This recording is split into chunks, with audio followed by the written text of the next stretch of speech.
Okay, at this time we've come to the portion of our meeting for public commentary.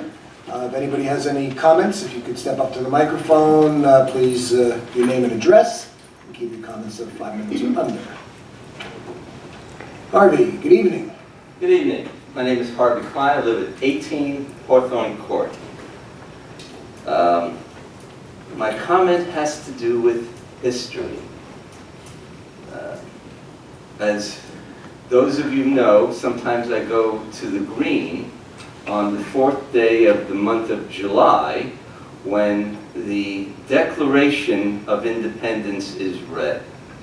The Declaration of Independence is in fact based upon a resolution that was adopted on the 2nd of July, and this is often an interesting tidbit of history, that legally the country was based upon the resolution passed on the 2nd of July and the declaration issued on the 4th of July. But as those in government entity knows, resolutions are often proposed before they are passed. And this resolution, which is known loosely as the Lee Resolution, was actually proposed on the 7th of June. And the resolution, the language is well known. It says, resolved that these united colonies are, and of right ought to be, free and independent states. They are absolved from all allegiance to the British Crown, that all political connection between them and the state of Great Britain is and ought to be totally dissolved. And this is carried forth in our resolution, and which, of course, is noted in the Declaration. In reading this from the notes of the Continental Congress, I actually found the following paragraph very interesting. The following paragraph, and this is the paragraph right after the resolution to create the United States, says that there was a committee to whom was referred the consideration of the attempt made to counterfeit the bills of credit emitted by Congress. In other words, counterfeiting, criminal counterfeiting was going on to weaken the Congress. That committee who was studying this begged leave to report that it appears that the committee bars sundry affidavits, I believe we would say by sundry affidavits today, the confessions of the parties charged, and other papers that an Elizabeth Van Dyne, the wife of Henry Van Dyne of Morris County in the province of New Jersey, with the privity of her said husband, has counterfeited several bills of the continental currency, some of which were passed by said Van Dyne, and others of them by his wife, and that said Van Dyne and his wife were, for the said events, committed to the jail of the county of Morris by order of the Committee of the Township of Morris. Whereupon your committee came to the following resolution. So in fact, history declares that this committee, the Committee of the Township of Morris, jailed some counterfeiters, and this is noted after the resolution of independence of the United States of America. I found this so interesting that I took it upon myself to come to this same committee. Well, let's now only 4 out of 5. Well, Yeah, well, right. I don't think everyone was on that committee, but I just found this so interesting that this committee was noted in the very next paragraph after the Lee Resolution, and that, in my opinion, is real history. It really is. Now, I want to point out, of course, that the jail was on the Green, and of course, Morristown and Morris Township were one entity, and the entity was the Township of Morris. I just found this so interesting, I thought I'd come and bring it. That's really interesting. Yeah, and this is right in the journals of the Continental Congress, including the resolution of Richard Henry Lee, which is the Resolution for Independence, June 7th, 1776. And it was, of course, it was that resolution which was approved on the 2nd of July, and the declaration came out on the 4th of July. You know what, Harvey, thank you for bringing that. So we're gonna locate that resolution. Yes. And we're gonna have it prominently displayed. And Well, thank you very much for, yeah. that is a true great piece of history that. It really is a great piece of history for, now I might point out, this isn't the resolution, this is the jailing of the counterfeiters. Right. It was fascinating, it really was, I thought I'd bring it to the committee. Thank you very much. Thank you. Talk about history from the township. Yeah, it really was.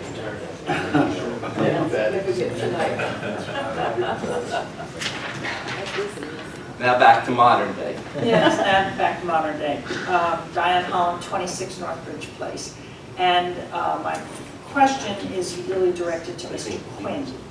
In August, around the 28th or 29th, when I paid my taxes, I asked you if there was any thought or discussion about raising the platform at the train station, like they have in Madison. And we discussed the benefits for the population, people traveling with luggage. It's not the whole platform, it's just a small section that has a ramp and stairs, and the train knows to pull up there. And you took my email address and said you'd contact Madison, but I paid another tax and I still haven't heard. I actually contacted New Jersey Transit, who has Okay. jurisdiction over that. They also have one in Morristown. And Oh, they made a great. request to them for that. I have not gotten a response back Okay. from them. I, But it went into New Jersey Transit because they would be the ones that would have to install it. yeah, I didn't know, so, but I have to, if no one has seen it or experienced it, the ramp is great, and it also lets people use the transit system. I'm lucky I live in Liberty Greens, I get on the train and I can go to Newark Airport. I have flown home from Egypt and walked home. I fly from all over Europe and walk home. And I don't have to worry about my huge suitcase, especially getting it on the train. So, I mean, I'll follow up with them and I will let you know. great. If, I'm encouraging the township to consider it. Thank you. It's the responsibility of New Jersey Transit because it's their Okay. platform. What do we need to do to encourage them? I think that's, if we Well, can. I will reach out to them and see if they've given it consideration. Good. Thank you. Thank you.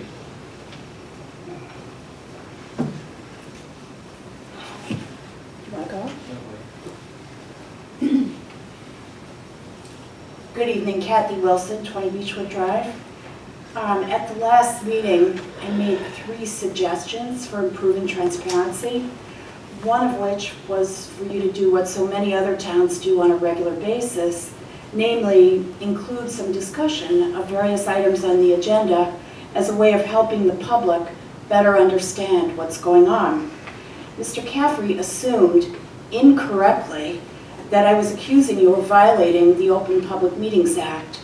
The passion of Mr. Caffrey's response led me to take a closer look at this legislation. I now see more clearly why you responded this way. Mr. Caffrey's focus at the last meeting was on what goes on in the closed session. My focus was on what goes on in the open session. Mr. Caffrey's main point was that your closed session discussions deal only with topics that are legally classified as confidential. Let me be clear, I'm not disputing that. My concern is that at typical meetings, you spend virtually no time in open session discussing other matters of public business that are not classified as confidential. I feel affirmed that the state of New Jersey agrees with the value I see in the members of the governing body engaging in open discussion. Quoting here from the Act, the legislature declares that the right of the public to be present at public meetings and to witness in full detail all phases of the deliberation, policy formulation, and decision-making of public bodies is vital to the enhancement and proper functioning of the democratic process. That secrecy in public affairs undermines the faith of the public in government and the public's effectiveness in fulfilling its role in a democratic society. It's true, as Mr. Caffrey so passionately noted at the last meeting, that the Open Public Meetings Act does exempt, indeed prohibits, certain categories of information from public discussion. Boiled down, the four major exempted categories include litigation, collective bargaining, personnel, and property acquisition. It's also true there are plenty of topics that are not exempted as confidential and are never discussed in open session here.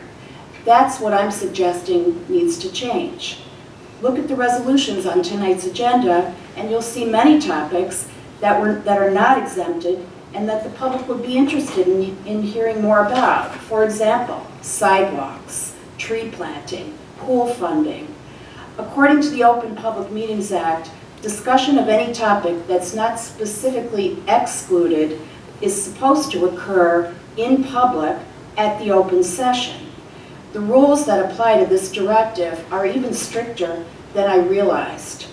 And this is quoting, "If an issue does not fall within an exception and should be discussed in public, a public body may not discuss the issue in closed session and then attempt to cure the Open Public Meetings Act violation by explaining the arguments in public.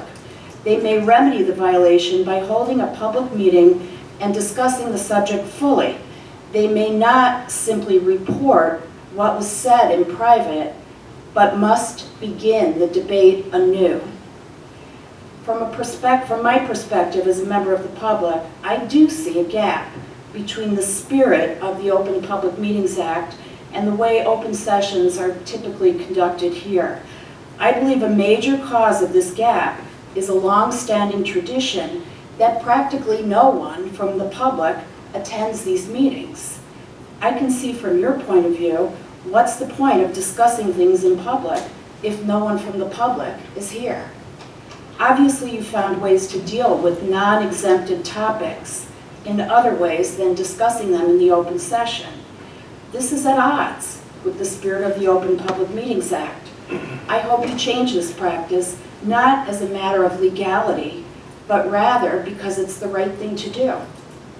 And I do have one final question regarding the master plan review, which I understand you expect to complete by August 2017. I assume that the master plan review is not an exempted topic and is therefore not being discussed in closed session, correct? I'm not here, we don't have any say in the master plan. So my question has to do with what plans do you have for letting the public know what's going on with the master plan review? Well, How as does you the know, public know what's going on? You're pretty well versed in these affairs, Ms. Wilson. The planning board is an independent entity that this body does not control. I mean, we can certainly put something on the website if we...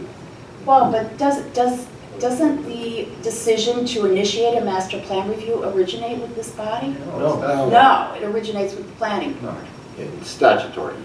It Okay. originates and remains with the planning board. So the planning board would then have responsibility, if they chose, to let the public know what the process or what the progress is with what they're doing. That would logically follow, and Mr. Quinn informed me it's on their agenda. Okay, thank you. Thank you. Rob, good evening. Good evening, Mayor and Committee. I'm Rob Walden, Jersey Central Power and Light, 52 Chatham Road in Summit. Congratulations, Mr. Mancuso, on your re-election.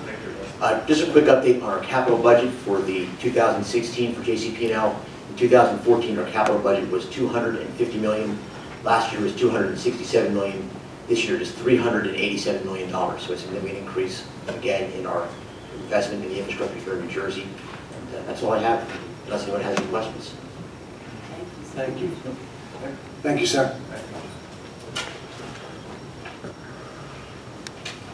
Anyone else from the public care to make a comment or question? Oh, got another resolution? Well, I I found one was from just, I July was just 5th. checking through here, and I see that, yeah, it noted the first time Peter ran. Sorry.